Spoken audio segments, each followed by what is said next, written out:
Welcome to Spa Marketing Made Easy, a podcast for spa owners who want to step up their leadership and business skills and step into the role as spa CEO. I'm your host, Daniela Warner, CEO of Atto Aesthetics and founder of the Growth Factor Framework program, where we teach, coach, and guide spa owners in scaling their spas to the next level of growth and unlocking freedom in their life and their business. I'm so glad you're here. Now let's dive into the show. So for the past year or so, I have been very closely following the growth of medically assisted weight loss in our industry. And I've been learning a ton. It got me exploring other high profit services that actually couple nicely with medically assisted weight loss. And that's how I came across Jenn, who is the founder and CEO of IVs by the Seas. I invited her on the show to educate us on the benefits of IVs and also to share just her incredible story of growth. So if you've been exploring IVs or you're simply looking for some high profit services to add into your practice, this episode is going to be great for you. And if you're not interested in IVs, the story of Jenn's growth, her energy, she's so energetic, she's so passionate. It's a super inspirational episode. Okay, so let me do a quick read of Jenn's bio and then we can jump right in. So Jenn is a board-certified family and emergency room nurse practitioner who received her Doctorate of Nursing Practice degree from Rutgers University in 2017. She has over 10 years of emergency medicine and urgent care experience and noticed a significant decline in overall health and wellness, which prompted the formation of IVs by the Seas. Jenn believes in treating patients as an entire entity and identifying the root cause of your healthcare ailments and aesthetic needs. Her ultimate goal is to optimize your health and well-being from the inside out, because when you look good, you feel good too. When she's not working, Jenn is the mother of 2 beautiful girls and a fur son, Guinness. She has been known for her love of red wine, cheese, and her signature chicken parm. Her hobbies include spending time with her family, cooking, traveling, surfing, and a good girls' night out with a lot of dancing. So I hope that you are ready for a great interview. And if I could ask you a favor, if you are a nurse or someone in the medical aesthetic space who could benefit from having a high profit service in their practice, could you please forward this episode to them? It would mean the world to me. All right, let's go ahead and play that interview. All right, Jenn, welcome to the Spa Marketing Made Easy podcast. I'm so excited. I mean, just in the 2 minutes that we had before we hit record, I was like, the things that were coming out of your mouth, I'm like, yes, this is exactly what we need on this episode. Before we get into all things IV and how we, use that to make your business more profitable, all the great things. Can you give our audience just a little bit of background on you and kind of how you got into this world in the first place? Sure. Well, first and foremost, thank you for having me. So my name is Jenn Plescia. I am located in Point Pleasant, New Jersey, and I own IVs by the Seas. So I'm pretty much like a post-COVID baby. I am your classic ER nurse gone into IV therapy, which is like a very big trend with this at this point. So I have 2 children, and obviously I have my husband too, who is Jesus.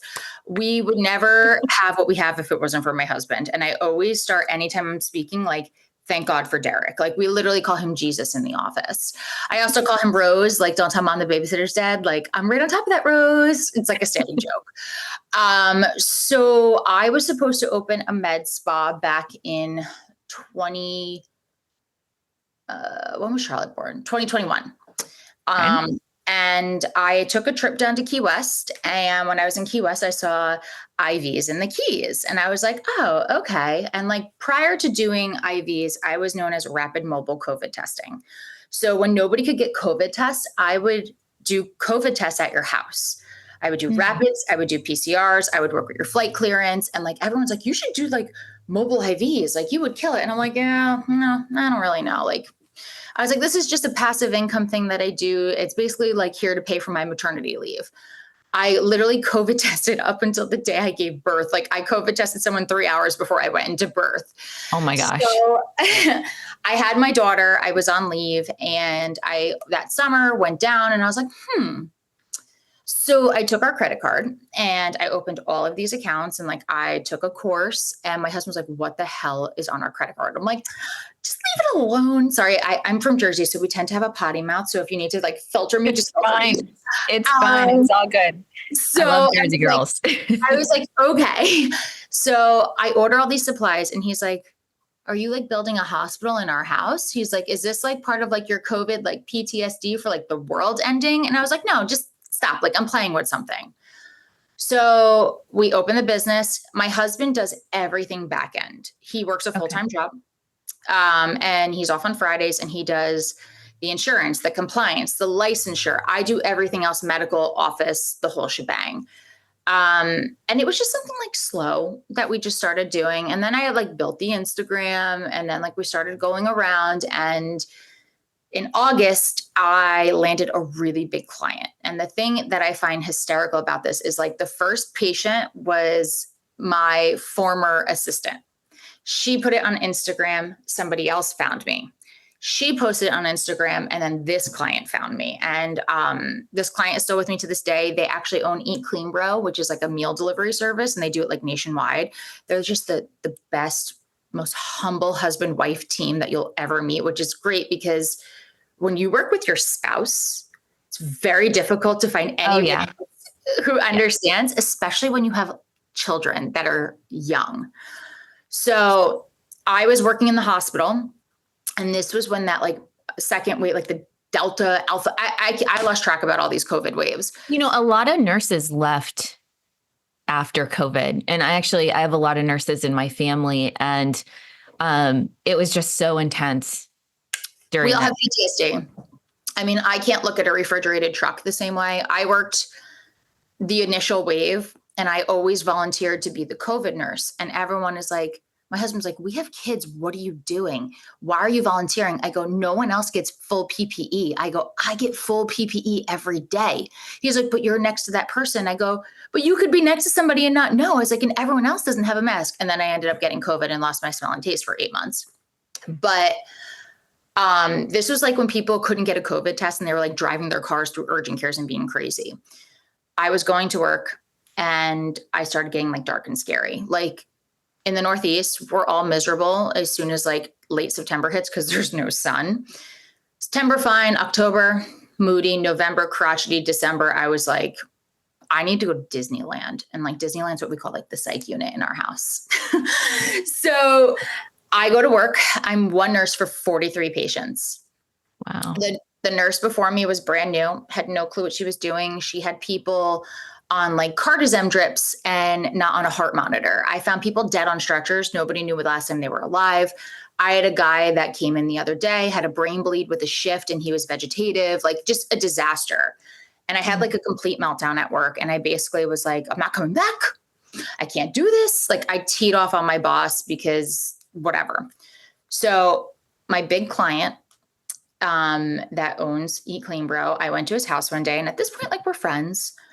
And he looks at me and he's like, what's wrong with you? I'm like, what's wrong with you? And he's like, you're not like your normal self. And I was like, I'm fine. And he's like, no, he's like, we're friends. Like, tell me what's going on. So I basically told him like, I quit my job. Like I'm trying to make IVs by the Seas blow up. I was like, it's really hard. I was like, basically my husband told me you have 3 months to blow up your business or you're going back to the hospital. And I was like, 3 months? People take like 5 years. And he's like, well, if you really want it, you'll do it. So Jamie hooked me up with his local celebrities in New Jersey. And I worked with Todd Frazier, who's a former Yankee. He's a big like Tom's River baseball player. I worked with Frankie Edgar. He hooked me up with the cast of Jersey Shore. I worked with some of the Real Housewives. And when Mike, the situation, had COVID, I infused him and he posted me on his wall and tagged my business and we blew up. Wow. Now, I'm a one-woman show, okay? I'm answering the phones. I'm doing the infusions. I'm doing the scheduling. I'm doing the billing and the charting. I literally got phone calls from all over the world. I was in CNN, Yahoo, like everywhere. And I started working literally 8 a.m. to 10 p.m. every single day. I never said no to anybody. I found a way to make it work. I lived in my car for about 3 months and then I finally hired some people to start helping. And, I guess I got where I was because, like, to me, I'm all about customer service. I treat every single person. You're not an ICD code. You're not your insurance. You're a human being. Hmm. And my problem is I care too much, which is a good and a bad thing. But like, I know my patients. I literally will find ways to help them because I treat every single person the way I expect my father to be treated by a healthcare provider. And, my Instagram too, like I'm very honest and transparent with people. I tell people no, I set my boundaries. And I think that's kind of just, what separated us from everything. And now we're 3 years in this December and here we are.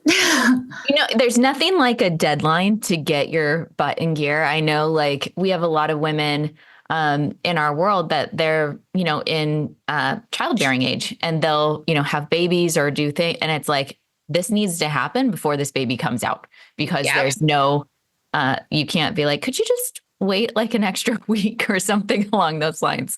So that's an incredible story. I love hearing other people's success stories, and uh, yours is very interesting. So it's very cool.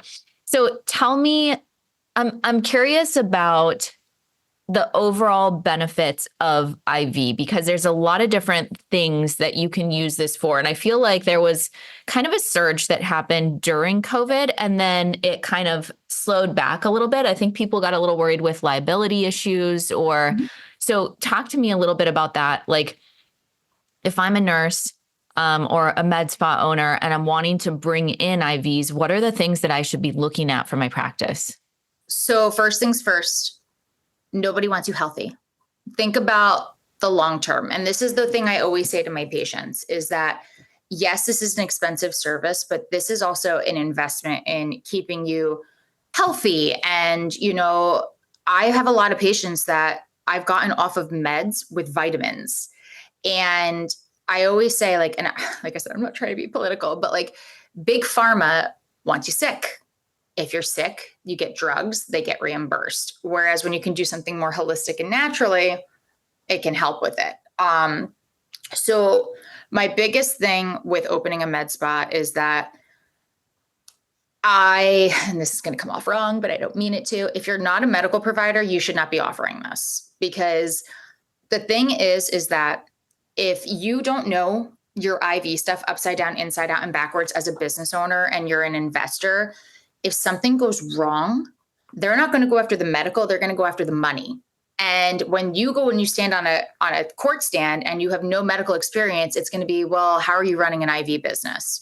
Mm-hmm. So I always say that you should at least have a medical person that you trust, not somebody that you just find off of like Indeed. Like, you need to make sure that you have a really good relationship with the person who's doing the medicine. So Um, is this, when we talk about scope of practice, is this an RN? Is this an NP? Is this, like, what kind of background are you looking for someone to have in your practice? That's so for me personally, you have to have ER experience. And a large reason for that is this is people with expendable income and it's a luxury service. How would you feel if you were stuck 6 times and you're black and blued all over?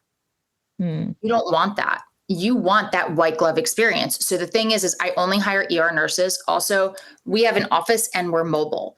So I need to know that whoever I'm sending to someone's house is not going to freak out in the case of an emergency, who's Mm-hmm. not going to be like, oh my God, this person just passed out, I need to call 911. No, they probably vasovagaled because they're in fear of needles. You lay them down, you put their feet up, give them some juice, and then you're good to go. So, I've had instances where nurses have gone to houses, and I always tell my staff, if you're uncomfortable, like, I feel like when you've worked in the ER, you can literally like walk into a room and it's like a smell and you just know something's wrong. And my nurses are my eyes and my ears. And we have called 911 on some people that we've gotten them to the hospital, because a lot of people think like this is a hospital service and you could just hydrate my 95-year-old mother. And like, you have to set those boundaries. And all of those times that we've called, every single one of those patients has ended up on the ICU because they waited too long and we did not infuse them. But my staff calls 911 and they make sure they physically get on the ambulance. So And what about training? if they're not an ER nurse, but maybe they have experience with anesthesia or some particular specialty, are there trainings out there that can help prepare somebody So, to be able to do these types of services in their so practice? I do trainings. I actually have a course. I travel. I can go to people, they can come to me, or we do virtual. And essentially, what I do when I travel to you, I literally bring you your supplies. You get a handbook. We make your recipes. We do your charts, and I set your entire office up for you. If you come to me, I'm obviously not setting up your office, but we work together. We do the mixing. If you have people that you want to train on how to insert IVs, I teach them. My method is a little odd. I teach people how to put IVs in with straws, which everyone's like, what? That doesn't make sense. So I take a clear straw and I show them how to like go in and how it glides. And then I get darker straws to make sure that they don't puncture it. So, because that's literally like a vein is like a tube. Um, but I do all of it. And then I do virtual for people who are like, we know how to do IVs. We don't care. We just want the information. But there's other courses out there too. So, it's a matter of what's comfortable. But I believe that if you're going to invest in this in your company, you need to make sure that you know your vitamins upside down, inside out, and backwards. You need to know your benefits. And it starts with your front desk. If your front desk doesn't know what they're talking about, people are not going to come in. And I also tell my staff, if you don't know the answer to a question, your response is, I don't have that answer for you right now, but I'm going to find out and I'm going to call you back. We don't lie to people. And then they come in and they see me, and obviously like I'm the guru in here, and like we tailor it around for them with that. But training is really, it's what you're trying to get out of it, how much you already know and how much you want to put into your practice with it. So let's talk about how you incorporate this as a business model. So you guys are mobile. And office. Yep. And office. Okay. But if I'm a med spa and I'm looking at, right now there's kind of this wave. We've been talking a lot about medically assisted weight loss, about bioidentical hormone replacement therapy. And I'm curious how IVs can kind of couple with those services for the practices that are really specializing in that.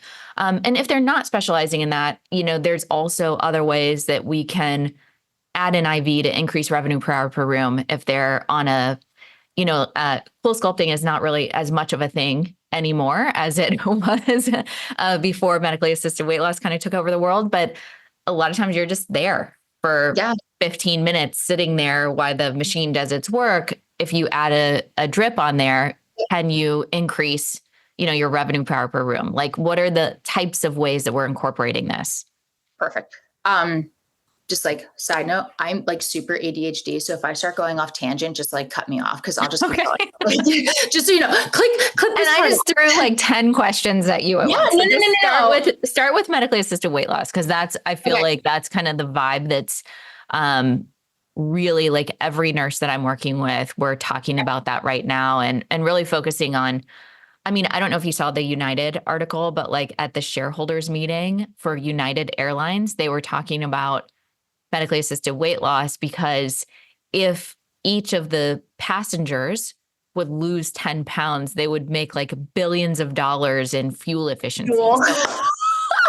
I'm like, this is everywhere. It's everywhere. You should Google the Every article. time I get on a plane, I'm always next to the 600-pound man. And I'm always like, they overflow into my seat. And I'm like, oh, I don't do tight spaces. I hate flying.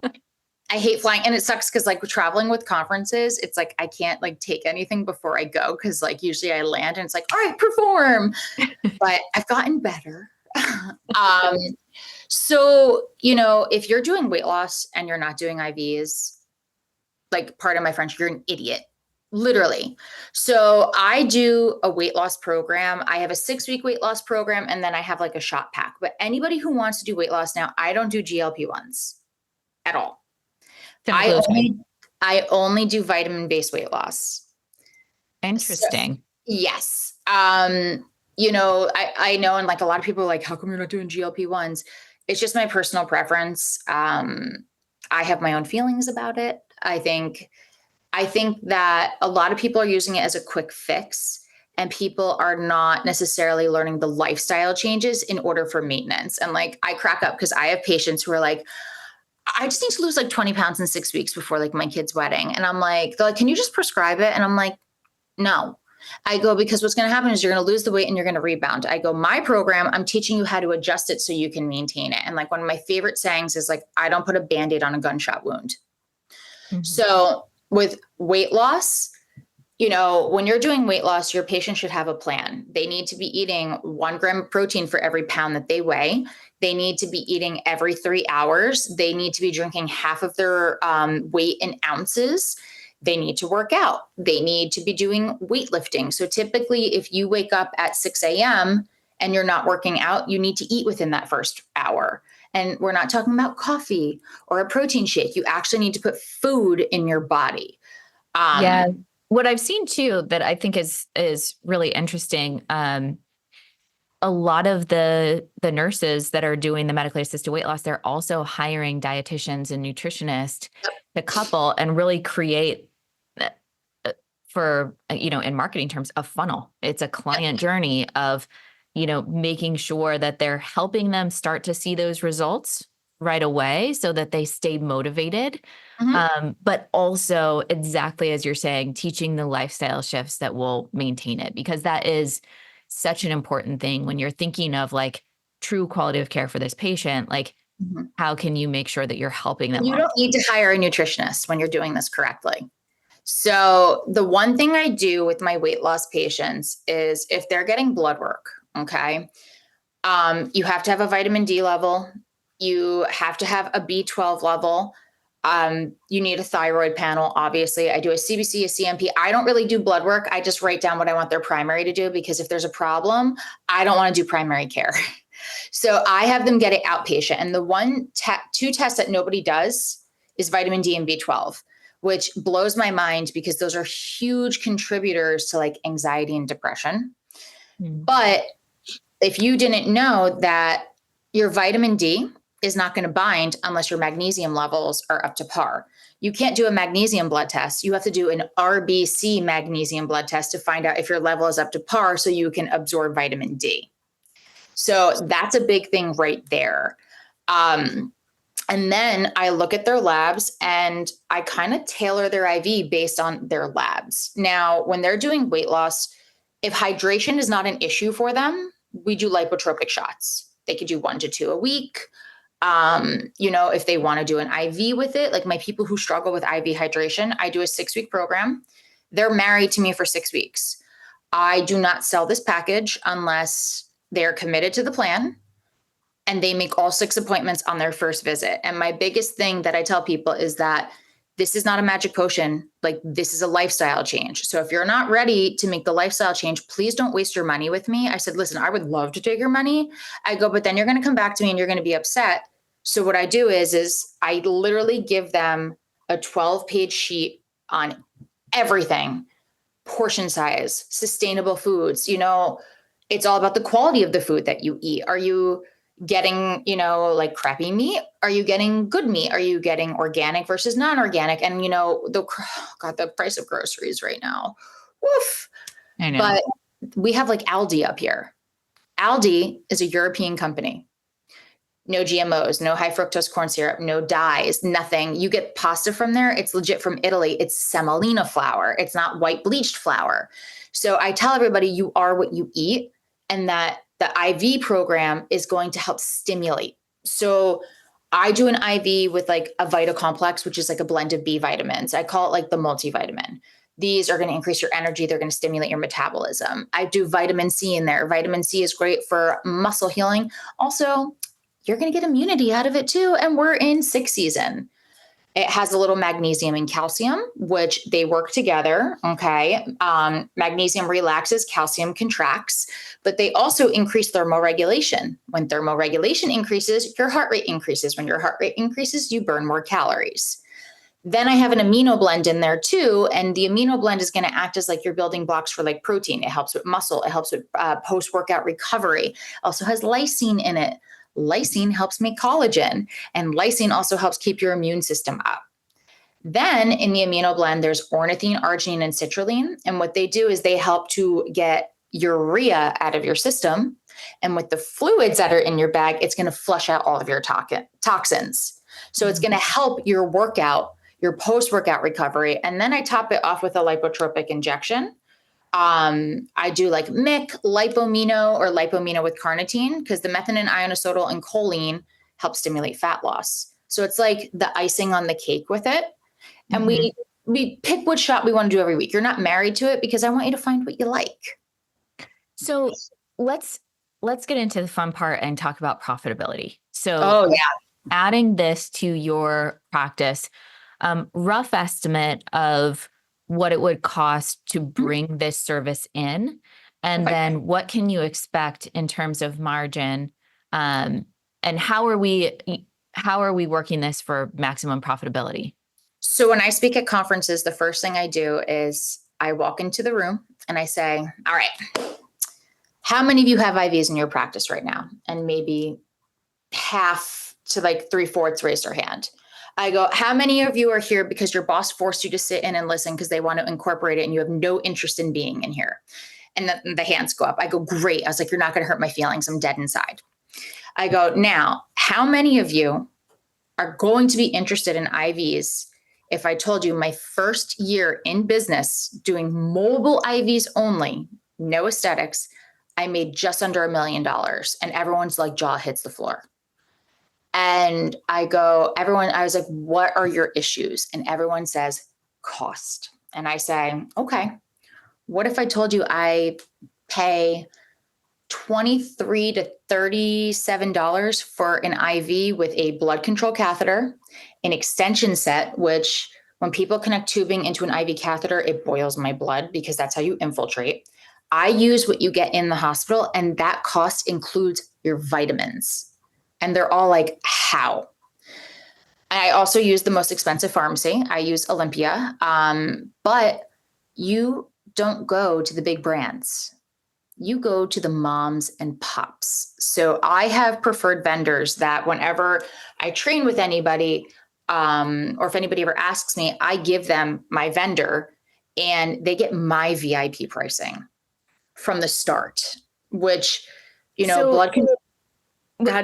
What are you pricing this at? I'm seeing a lot of like 150 to 170. So a lot of that is chain. So I tell everybody, because a lot of chains have opened up around me, and everyone's like, well, at this chain, I'm paying $99 and getting my IV. I go, but you also get what you pay for.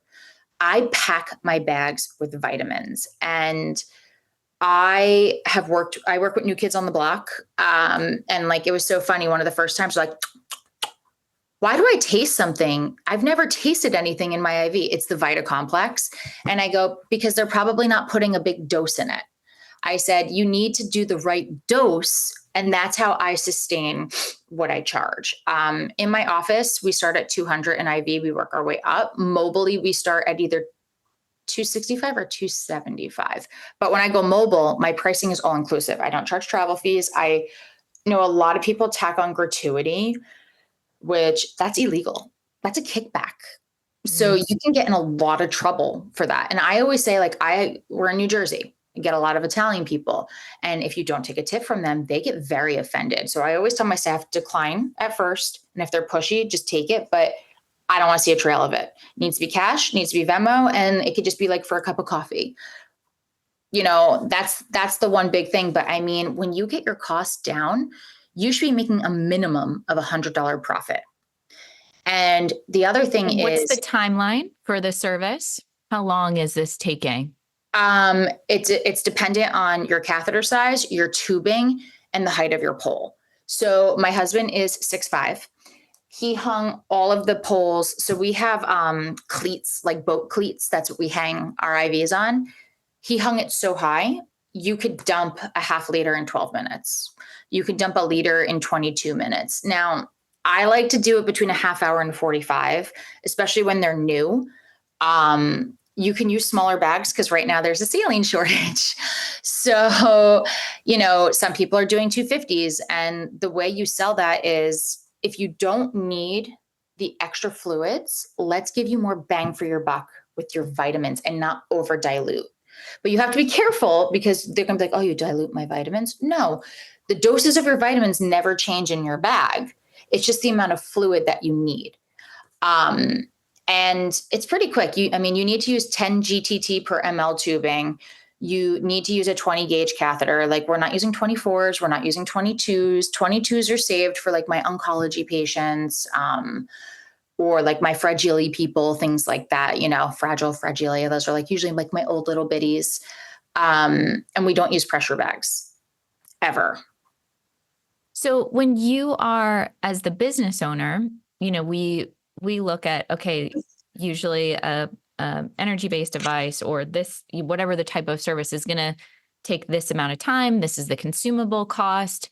How are you kind of estimating these different things, and how many providers, how many nurses do you need? Is it one nurse per patient, or are you having, we see, I don't know if this is a chain thing or just, but there's like those chairs. There's like 6 chairs, there's a big TV, there's the bags, and there's one nurse. So this is the other reason why I hire ER nurses. They're used to thriving in chaos.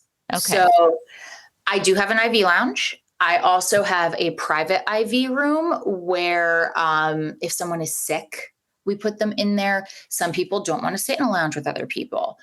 I'm in the office Monday through Thursday. Sometimes I come in on Fridays, but I also have an esthetician who does PRP facials. There's always a nurse in the building at all times. And I have one nurse mobile and I have one nurse in office. So if my mobile nurse has no appointments, they're hanging out in the office and they're going to back up the other nurse on the weekends. So when there's flow.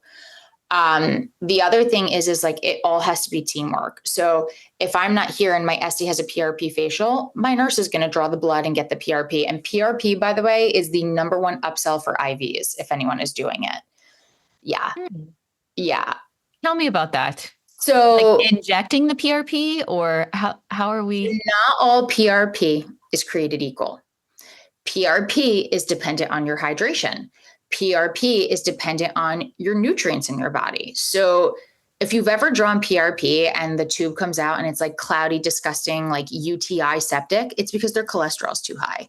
If they're dehydrated, they're not going to get quality PRP. So I do like a 3-pack of PRP. And what I will do for my patients is my 3-pack is like $2,200. It's expensive. But I say to them, I will give you 4 IVs, okay, for $450. 4 IVs, $450. So my cost for the IV that I do is like $22, $23, times that by 4. And then you have to pay your nurse also, but yes. That's $92. And then my cost for my PRP facials are like maybe $110. So my cost is less than $500 and I'm charging $2,700. Mm-hmm. And what I do is the week before they get their PRP facial, they have to come in and get an IV. It has to at least be 3 days before their PRP facial. And what I do is I pack it with collagen stimulators. I throw in my Vita Complex. I throw in my vitamin C. I throw in biotin. I throw in some zinc. I'll add on some glutathione. And then if I'm really feeling like, I'm going to throw in some vitamin D. Then I have them come back. And when they come in for their facial, I use a vacutainer. Okay. So I put an IV in, I use a vacutainer. I draw their blood. While it's spinning down, I hook up their next IV. So they're getting their IV as the PRP is spinning down. I'm dermaplaning their face. When the PRP comes out, I'm ready to go. And are you needling in the PRP or? I microneedle and I inject. I know some people stamp. I was not an aesthetics person for IVs. I trained for 2 years on aesthetics before I brought it into my practice. So my office that I'm in now, I had a Solis Salon suite last year. We outgrew it in 6 months. And now I have a 2,000 square foot office that I do aesthetics, IVs, and facials and everything in. Love it. What are the questions that I'm not asking that would be relevant for someone that is interested in learning more, wanting to kind of add this into their practice? The biggest thing you need to know is you need to know your state guidelines. I know South Carolina is very strict. You have to have a laminator hood. There's only X amount of people who can compound. So you need to know who can compound a bag, who can put in an IV, who can maintain it. You need protocols. You need competency checklists for your staff. You need to literally monitor your staff on how to insert an IV step by step. You need to sign off on it. You need to do a competency checklist for compounding. Compounding gets a little hairy because there are USP guidelines. Now, they're guidelines, they're not the law. And you can only put 3 ingredients in a bag, but you need to find ways to bypass it, which you can inject IM, you can piggyback in, you can IV push. You just need to know all of the facts. You need to just make sure that your staff is compliant. You need to make sure that you have a tracking system. We literally, everything in my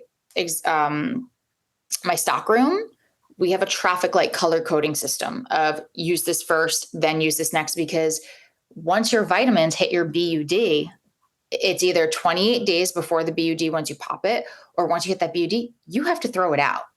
So you need to find a way to make sure that you're using your vitamins without expiring. And usually when I have certain vitamins that are getting close to it and I have a stock, I do a blowout sale. I'd rather take less of a profit than waste the product. Right. But you need to know your regulations. That's a really big thing. You need to have SOPs in place for emergency situations. Someone's anaphylactic, someone's vomiting, someone seizes. You should be doing trainings on what to do when that happens. There's a lot on the back end that people don't realize, like your fridge, all of your fridge, they need to be locked. Anything that has a medication has to be locked. Are you doing temperature logs on your fridge? That is a health department requirement. So if they ever come in, they're going to say, where's your fridge log? Why isn't this locked? Oh, you have an expired vial of XYZ in there. There's a provider in our area who had vials that were expired and they got fined $25,000 a vial. Oh my gosh. Yeah. So, everyone sees IVs as, oh, it's just profitable. Oh, it's just vitamins. It's not just vitamins. You can kill somebody if you give them too much magnesium, you give them too much calcium. If you overload somebody on B12, when they go to their primary and they get their blood work and their B12 is greater than 2000, do you know what they're going to do to them? They're going to send them to the oncologist because they're going to think that they have leukemia. Mm. You have to be careful with how much fluid you're giving people. My favorite are like the cute little old people. I have no medical history. Do you take meds? Yeah, I take Lasix. And I'm like, oh my gosh. And why do you take Lasix? Well, my legs get swollen. Do you have congestive heart failure? No, I just get fluid buildup. You have to I feel like when you're working in this, it's like an onion. You need to peel back the layers because at the end of that's why you feel it's so vital to have a medical professional that knows the questions to ask and what is connected. Yeah. My light there we go. My light in my office is like one of those automatic lights. I'll never forget years and years ago. This is probably like 15 years ago at this point, but we had Dr. Patrick Bitter came in to do, he's like the BBL guy, right? And he came in and was doing a training for the spa that I was working at. And we had these like patients that we didn't know why we couldn't help them. So he was bringing in, like, he was going to look at them. And we were all laser techs, but estheticians, we don't have medical background on medication, right? And what happened with this one gentleman was he was on prednisone. And so he was red and we couldn't get the red to go away. And so it took a doctor to understand the medical history piece. Mm-hmm. And so it's like, okay, the more you get into it, the more you realize like you don't know what you don't know. Mm-hmm. And it's always important to ask and just be aware of your own scope. And every patient that comes in our door is assessed by me before a line goes in their arm. So my protocol is I telehealth them, or if they're in office, I see them. I go through their intake sheet with them. And then the nurse, when they arrive, it is the nurse's responsibility to sit them down and go over allergies, meds, medication, surgical history, everything, because people love to lie. And the other thing I do on my intake forms to cover my tush is I have an attestation on the end of their medical intake. And it states, I have fully disclosed all of my medical history, allergies, medications, blah, blah, blah. If I fail to disclose any information and an adverse effect happens, I do not hold Plescia Medical LLC, DBA, IVs by the Seas legally liable, because there will be people who lie. I had somebody who didn't tell me they were on Klonopin and oxycodone and all these other meds, and they wanted a detox. They wanted me to detox the COVID vaccine out of them. And I was like, I don't think that's going to happen, but I'm more than willing to try. And I gave them NAD and I gave them glutathione. And then the next day they called my office screaming at me that they were in the bathroom puking and on the toilet all night. And I go, well, you wanted a detox. I gave you a detox. And like prior to doing that, I asked, are you on any of these meds? You know, I was like, because you can withdraw from them. She said, no. Then the next day she's like, my anxiety's through the roof. My Klonopin, I've had to take most of my Klonopin. And I was like, you told me you weren't on Klonopin and you signed the waiver. So you also need to be careful, because people who are on like benzos and opiates, if you give them certain meds, this is what's going to happen. Mm. So I don't sacrifice patient safety for profit. And I find that a lot of places popping up look at profit, but they don't look at sustainability. And it's very difficult to maintain an IV business in this, like in current day, when you don't have that extra step, because places are opening up all over the place. And within a year, they're all shutting down. Mm.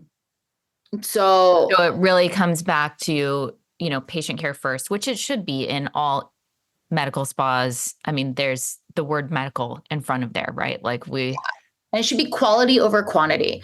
I would rather have 50 quality patients that are using me consistently than 5,000 who use me as a revolving door. Mm-hmm. Very good.